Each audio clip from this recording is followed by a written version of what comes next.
Voting percentage रहा है वो आपको बता रहे हैं। और साथ ही साथ आपको बता दें कि आज तमाम दिग्गजों ने भी अपने वोट डाले। आपने देखी तस्वीर राजनाथ सिंह की, और इसके अलावा सांसद ब्रजभूषण सिंह भी पहुंचे, और साथ ही साथ तमाम जो दिग्गज हैं वो अपने घरों से निकल रहे हैं। डिप्टी सीएम ब्रजेश पाठक भी वोट डालने के लिए पहुंचे। और किन किन सीटों पर वोटिंग चल रही है आप देखिए, बहुत जल्दी से आपको बता रहे हैं। मोहनलालगंज लखनऊ के पास का ही लोकसभा क्षेत्र है, यहाँ पर भी जो मुकाबला है काफ़ी दिलचस्प है, और यहाँ से केंद्रीय मंत्री जो अपनी चुनावी किस्मत को आजमा रहे हैं। और साथ ही साथ अगर बात की जाए झांसी की, तो यहाँ पर भी मुकाबला बीजेपी और कांग्रेस में देखने को मिल रहा है।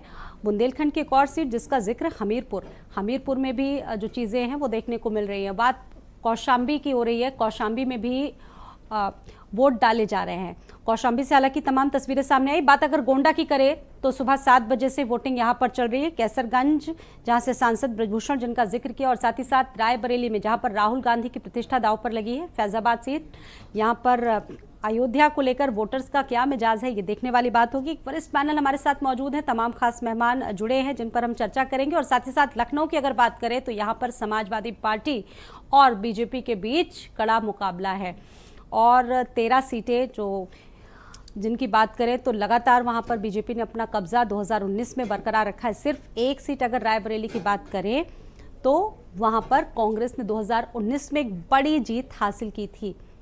और ख़ास मेहमान जुड़े हुए हैं हमारे साथ, रुक करते हैं। हमारे साथ इस पैनल में देवकी नंदन मिश्रा जी भी जुड़ चुके हैं चुनावी विश्लेषक के तौर पर। सर बहुत स्वागत, अभिनंदन आपका। आप इस 5वें चरण को किस तरीके से देख रहे हैं, क्योंकि चर्चा हम लोग कर रहे हैं बहुत देर से, ये 5वां चरण आपकी नज़र में क्या है? नहीं, 5वां चरण बड़ा महत्वपूर्ण है। और पहले चरण से अगर आप देखिए तो जो वोटिंग परसेंटेज कम हो रहा है, यह एक बेहद चिंताजनक बात है। और जो ये 5वां चरण हो रहा है, इसमें भी जो वोट परसेंटेज है वो पहले के मुकाबले, मतलब 2019 के मुकाबले थोड़ा सा, मुझे ऐसा लगता है कि जो ट्रेंड अभी तक आ रहा है, 10 बजे तक का जो 9 बजे तक का जो ट्रेंड आया है, 10 बजे तक का जो ट्रेंड आया है, उससे ऐसा लग रहा है कि वोट परसेंटेज इस बार भी डाउन होगा।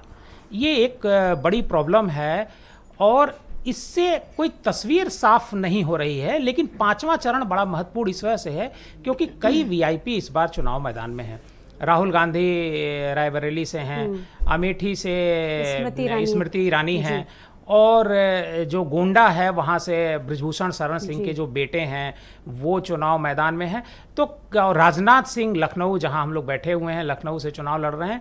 तो काफ़ी दिलचस्प मुकाबला है। मतलब अगर कहा जाए तो 3 सबसे ज़्यादा वीआईपी हैं। राहुल गांधी जो मोदी के बाद सबसे बड़े लीडर हैं, वो रायबरेली से चुनाव लड़ रहे हैं। और स्मृति ईरानी का नाम इस वजह से है चूँकि स्मृति ईरानी ने राहुल गांधी को 2019 में हराया था। लेकिन ये जो मतदान हो रहा है, ये जो 5वें चरण का, ये अगर आप देखेंगे तो बहुत ही महत्वपूर्ण है इन लोगों की वजह से भी। और इसका पलड़ा भारी देख रहे हैं, ये 14 सीटें हैं अब, क्योंकि पिछली बार अगर बात करें तो 13 सीटों पर एकमुश्त बीजेपी का कब्जा था। सिर्फ एक रायबरेली सीट पर कांग्रेस जीत पाई थी। इस बार लोग कह रहे हैं कि वोटर्स बड़े साइलेंट हैं। हालांकि पिछले चरणों में वोटिंग परसेंटेज कम रहा, जिसका भी आपने जिक्र किया।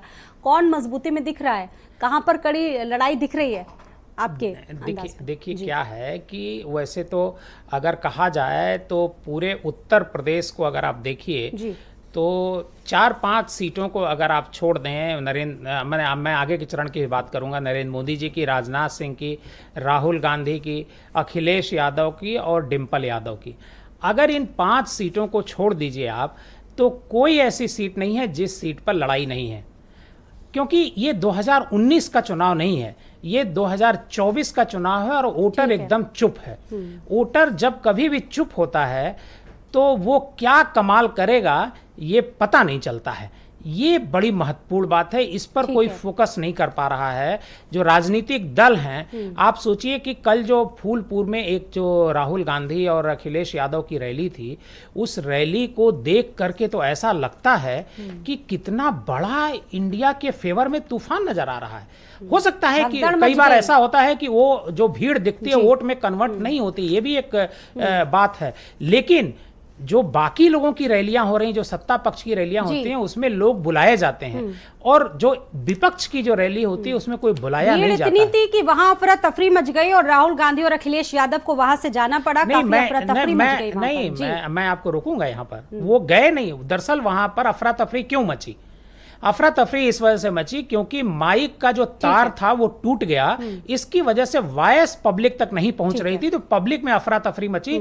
इसके बाद जो तत्काल निर्णय लिया, जिसे प्रेजेंट्स ऑफ माइंड कहते हैं, राहुल गांधी और अखिलेश यादव करीब वहां 10 मिनट तक आपस में एक गुफ्तगू की, कन्वर्सेशन की इलेक्शन को लेकर के, और उन्होंने कहा कि ये बातें जो है हमारी सोशल मीडिया के जरिए जो पब्लिक है वहां तक पहुंचेगी। संजय चौधरी जी, एक कमेंट मैं इस पे आपका भी चाहती हूं, क्योंकि कल जो तस्वीर आई थी प्रयागराज से, जहां पर तमाम लोग मंच पर पहुंच गए, और अभी आपने सुना विश्लेषक बता रहे थे देवकी नंदन जी कि जिस तरीके से भीड़ उठी, अंदाज वहां का कुछ अलग कह रहा है। जो मुद्दे हैं वो तमाम चीजों को खुद ब खुद बयां कर रहे हैं। स्वाति जी, मुझे लगता है कि आप मुझे समय देंगी तो मैं सारी चीजों को ठीक से रख पाऊंगा।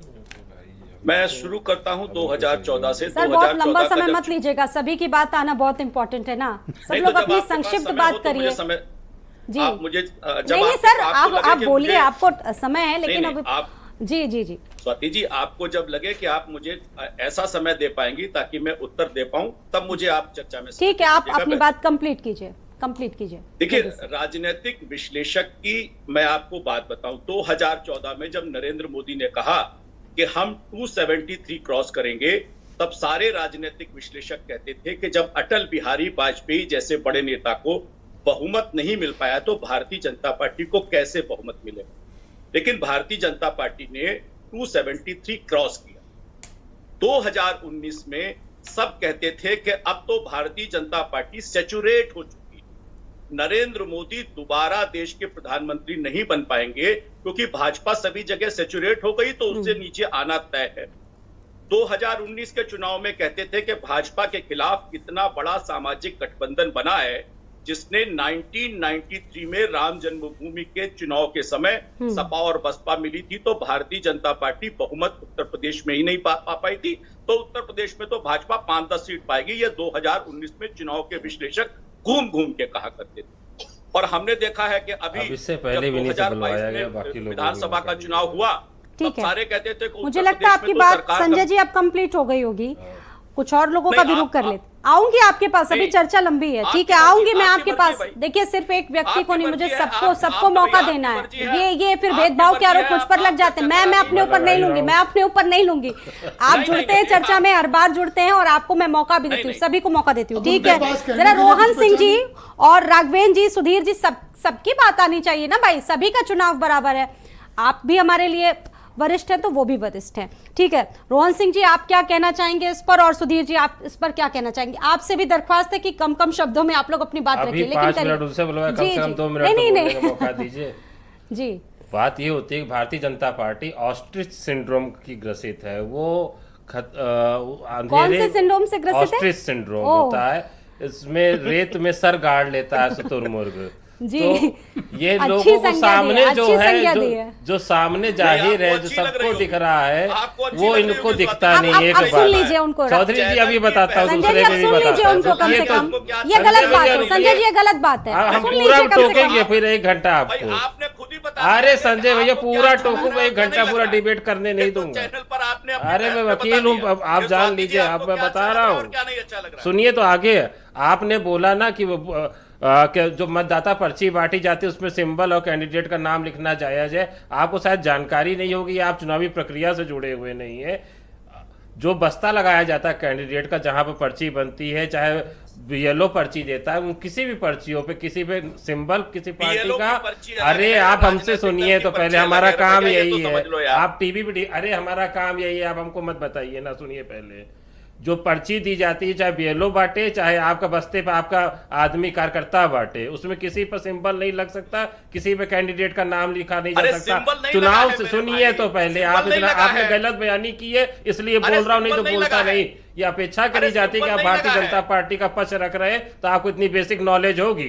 48 घंटे पहले जब प्रचार रोक दिया जाता है, उसके बाद कैंडिडेट का नाम और कैंडिडेट का कोई सिंबल न चुनाव पोलिंग बूथ के बाहर प्रदर्शन किया जा सकता है, न पर्ची में दिया जा सकता है। आप अपनी जानकारी वेरीफाई करिए। ठीक है। एक बात, दूसरी बात ये पोलिंग बूथ पर आज भी लगा है, हर पोलिंग बूथ पे लगा रहता है। जरा इसको कंफर्म कीजिए आप गलत बयानी कर रहे हैं। पोलिंग बूथ के बाहर मतदान केंद्र के अंदर जाइएगा। रोकना चाहूंगी, हेमा मालिनी को सुनते हैं। ये मतदान जो इतना मतदान है, ये दान के लिए हम लोग आप लोगों से आकर मांगते हैं, ये दान बराबर दे और सही लोगों को देना चाहिए, यही हमारा रिक्वेस्ट है। उनका तो मथुरा में स्टार्टिंग में था। सब लोग 400 पार का सपना जो है डेफिनेटली पार होगा, क्योंकि इतना सब कुछ मोदी जी ने किया पूरा देश के लिए, देश के लोगों के लिए, हर वर्ग के लोगों के लिए, तो क्यों नहीं।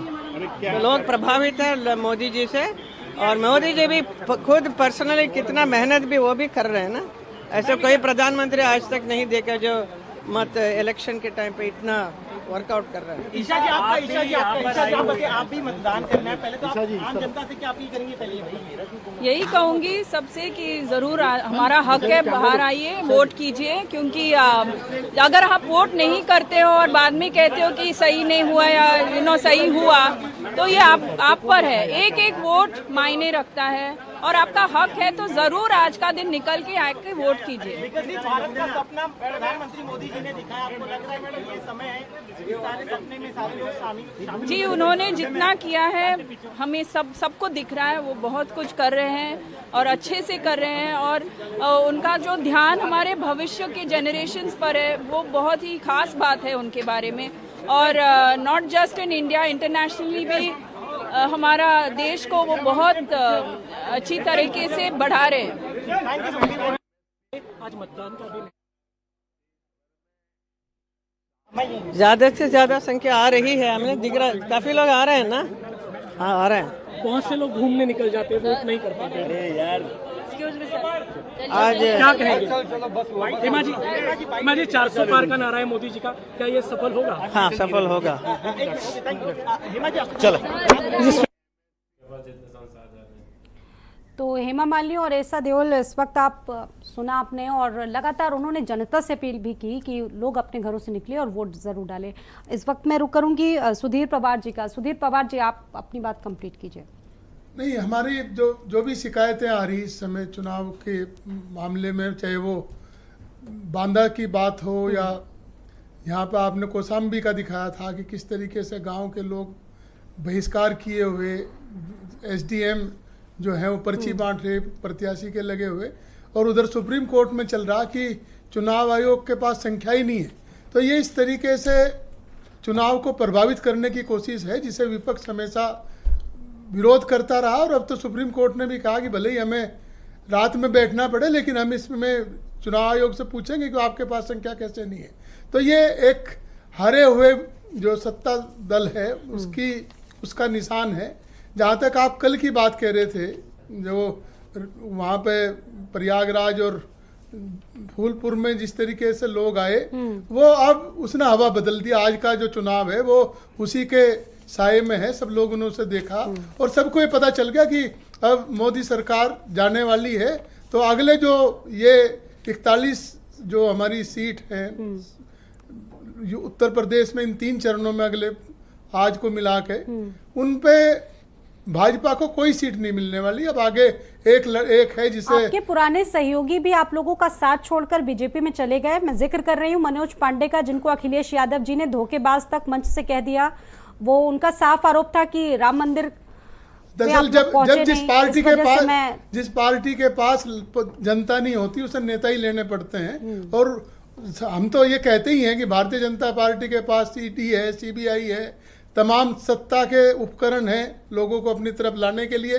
कहीं डर है, कहीं लालच है, तो ले जाए। वो जनता नेता जनता बनाती है, जनता नेता नहीं बनाते। मतलब जनता जो है नेता के पीछे नहीं चलती।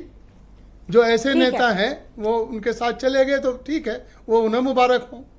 ठीक है, रुक करेंगे राघवेंद्र कुमार द्विवेदी जी का। राघवेंद्र कुमार जी, डर लालच तमाम बातों का यहाँ पर जिक्र किया गया और साथ ही साथ तमाम चीजें कही गई कि वोटर्स तो लोगों को मिल नहीं पा रहे, जनता को तो ये लोग ले नहीं पा रहे, लेकिन नेताओं को अपनी पार्टी में जरूर ले रहे हैं। तो वरिष्ठ पत्रकार जो कह रहे थे भीड़ को लेकर, मैं इनकी बातों से सहमत नहीं।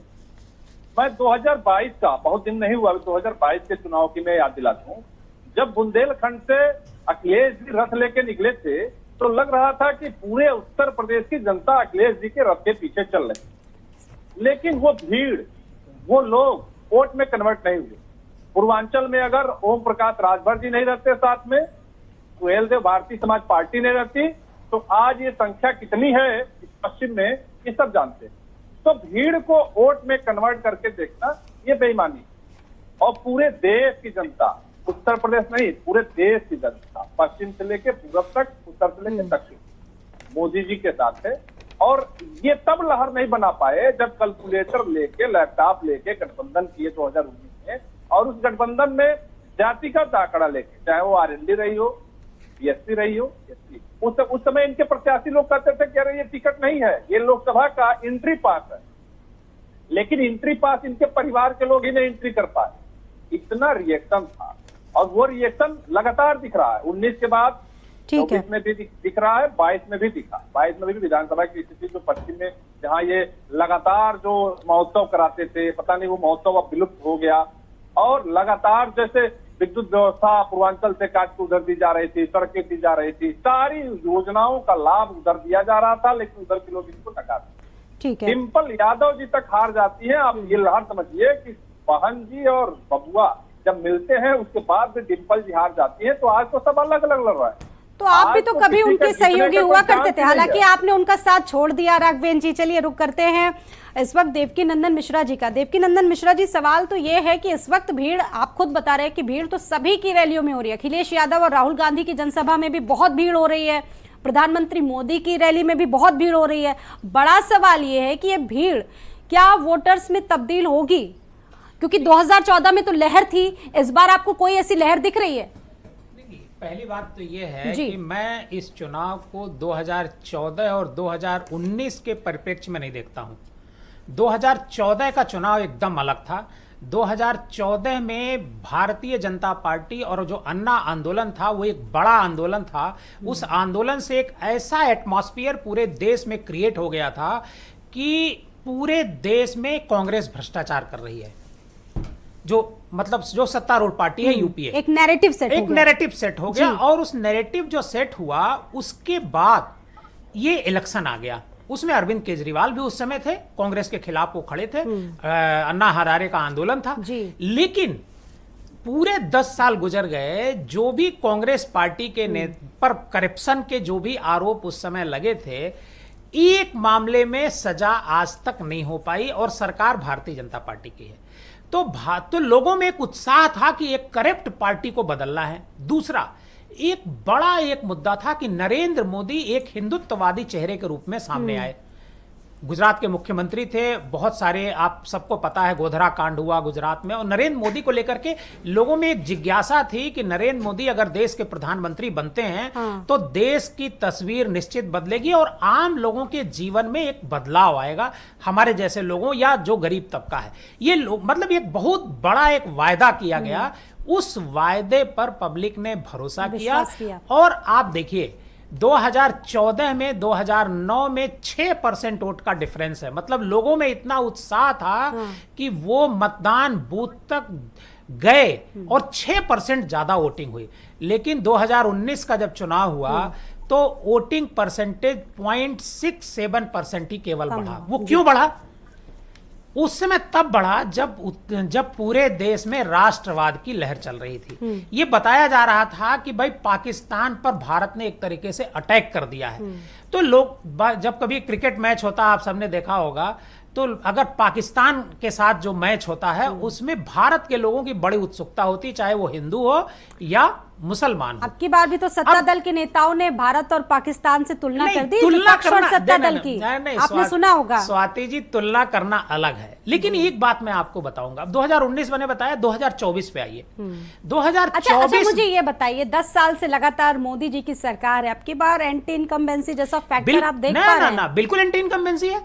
ये अगर कोई कह रहा है कि एंटी इनकम्बेंसी नहीं है तो ये बात पूरी तरीके से गलत है। मैं बता रहा हूं कैसे है। आप ये बताइए, बेरोजगारी को लेकर के एंटी इनकम्बेंसी है, महंगाई को लेकर के एंटी इनकम्बेंसी है, लेकिन इसकी चर्चा उतनी नहीं हो रही है जितनी होनी चाहिए। लेकिन विपक्ष तो चर्चा कर रहा है, विपक्ष तो चर्चा करता है ना। एक चीज बीच में लाएंगे आपके मिश्रा जी, विपक्ष के पास यही मुद्दे हैं जो जनता से जुड़े हुए मुद्दे हैं। जनता, विपक्ष ने कोई और ऐसा सवाल नहीं उठाया अब तक। यही संविधान, रोजगार, और यहाँ पे मैं बता दूं कि उत्तर प्रदेश में करीब 4.5 लाख पद जो राज्य सरकार के हैं वो उसमें बदल दिए गए आउटसोर्सिंग में। नहीं, 60,000 पद जो है वो कॉन्ट्रेक्चुअल में बदल दिए गए। ये जो नौजवान की भीड़ है जो इन्हें दिखाई नहीं दे रही, जो फूलपुर में और इलाहाबाद में है, वो उसी नौजवान की है जो घर पे बैठ कर तैयारी करता है इलाहाबाद में पैसा लेके। मैं आपको इसमें दूसरी चीज जोड़ता हूं।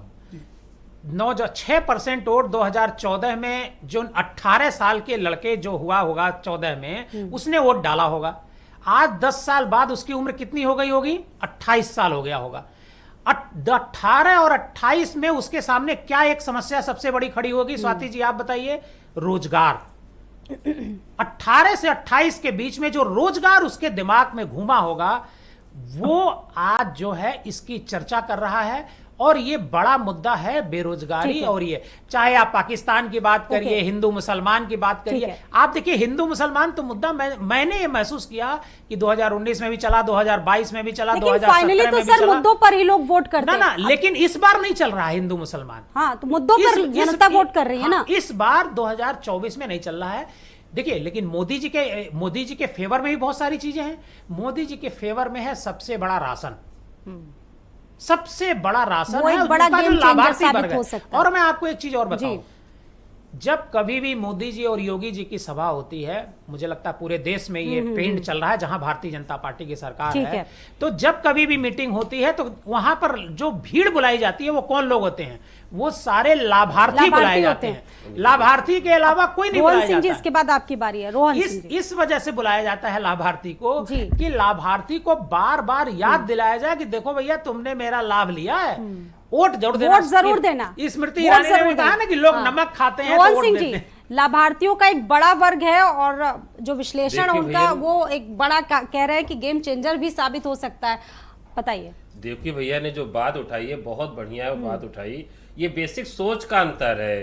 ये भोजन का अधिकार कानून यूपी गवर्नमेंट ने लाया, इसको कभी भी कोई एहसान की तरह से नहीं लेके चले। लेकिन भारतीय जनता पार्टी के साथ एक चीज है कि उन्होंने अगर जनता के लिए कोई काम करा भी है तो उसको वो उस तरह से प्रेजेंट करते हैं कि उन्होंने एक एहसान किया हो। और रही बात लाभार्थी योजना की, तो इंडिया गठबंधन ने घोषणा कर दी है कि 10 किलो अनाज देंगे। अब तो वो 5 ही किलो दे रहे हैं, हम लोग 10 किलो देंगे। अब जिसको अगर जो 5 किलो पाने वाला आदमी है वो 10 किलो पे हमको वोट देगा, इसमें बात नहीं। लेकिन लाभार्थी तो सबसे बड़े हम लोगों ने खड़े किए थे अपने दौर में। यूपीए 1 यूपीए 2 में किसानों का कर्ज माफ किया, सूचना का अधिकार से जितना देश में भ्रष्टाचार पर आज भी जो भी थोड़ी बहुत जो भी जानकारी मिल पा रही है वो आरटीआई के जरिए ही मिल पा रही है। विश्व की जो मैच्योर डेमोक्रेसीज थे उनके कानून। अच्छा, बुंदेलखंड के क्षेत्रों की बात करें तो जो विश्लेषक है वो ये मानते हैं कि जो इनकी योजना है बीजेपी सरकार की हर घर नल योजना, वो भी वहां पर एक बड़ा इम्पैक्ट ला रही है। हालांकि झांसी में स्थिति इससे उलट है, मुकाबला बहुत कांटे का वहां पर माना जा रहा है। प्रदीप जैन आदित्य चुनावी मैदान में कांग्रेस की स्थिति उनकी मजबूत मानी जा रही है। इस पर क्या कहेंगे? पूरे बुंदेलखंड इलाके में बहुत कांटे का मुकाबला है। इतना कांटे का मुकाबला है कि पिछले 20 सालों में ऐसा चुनाव नहीं हुआ है। ठीक है, बिल्कुल। देखिए, मैं एक लाभार्थी पे एक बात रखना चाहता हूं। जो अभी जो रिपोर्ट है उसमें 25 लाख करोड़ रुपया जो पूंजीपति हैं उनका राइट ऑफ किया गया। और जो लाभार्थी की योजनाएं हैं, यदि हम जो मुफ्त राशन है उसकी 11-12 लाख करोड़ रुपया उसका टोटल अब तक का दिया गया। और जो नरेगा है वो 60-70 हजार करोड़ की है। जो किसान को पैसा दिया जा रहा है जिसे प्रधानमंत्री सम्मान निधि कहते हैं वो करीब 60,000 करोड़ की है। तो ये तीनों जो लाभार्थी हैं ये कुल मिलाकर उस पैसे से भी नीचे हैं, उस धन से नीचे हैं जो पूंजीपतियों का माफ किया गया। जहां तक मेरी समझ में है, इस सरकार से जो ईमानदारी का चोला था वो माननीय सर्वोच्च न्यायालय ने जो इलेक्टोरल फंड था वो खींच लिया। अब उनके पास अपने अलग दिखाने के लिए कुछ नहीं बचा। वो जैसे दूसरी पार्टी थी जो जैसे कवच कुंडल था करण के पास में, ऐसे ही इनके पास एक ईमानदारी का चोला था। अब वो ईमानदारी का चोला भी नहीं बचा। बाकी परफॉर्मेंस तो इनकी देख ही रहे। कल योगी जी, वो मोदी जी किसी इंटरव्यू में 1000 साल की बात कह रहे कि 1000 साल की प्लानिंग कर रहे। कभी बताते हैं कि हमने ये कर दिया, कभी पाकिस्तान की बात करते हैं, कभी भैंस की बात करते हैं। तो अब इनके पास कुछ बचा नहीं ना पब्लिक को कहने के लिए। एक बार रुक कर लेते हैं जल्दी से संजय चौधरी जी का। संजय जी, जो विश्लेषण है वो ये कह रहे हैं कि दलितों में राशन का असर है, जो लाभार्थी वर्ग है वो आपसे बहुत ज्यादा कनेक्टेड है, कनेक्टिविटी ऐसी है कि चलिए। लेकिन उससे पहले सर मैं अपने दर्शकों को बड़ी खबर बता दूं, 11 बजे तक का जो वोटिंग परसेंटेज रहा है 27% रहा। अमेठी में 11 बजे तक 27.12% मतदान हुआ है। रायबरेली में 11 बजे तक 27% मतदान होने की खबर आ रही है। अमेठी में 11 बजे तक का जो आंकड़ा है वो 27% रहा है। रायबरेली की अगर बात करें तो 27% मतदान हुआ है रायबरेली में। अमेठी में 11 बजे तक जो आंकड़ा है वो 27% रहा है। और रायबरेली की